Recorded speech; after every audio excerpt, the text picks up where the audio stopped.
iki balık kayarken yılları, iki balık arasına küper salıp olanı. İki balık kayarken yılları, iki balık arasına küper salıp olanı.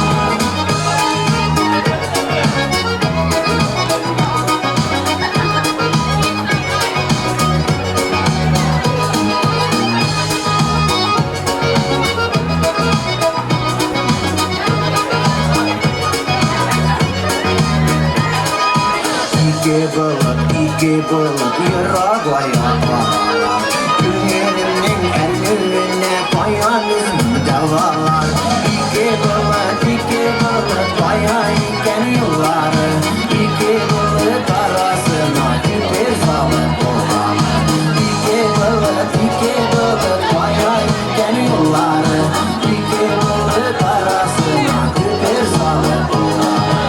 İki balık arasına küper salıp olanı. İki balık arasına küper salıp olanı.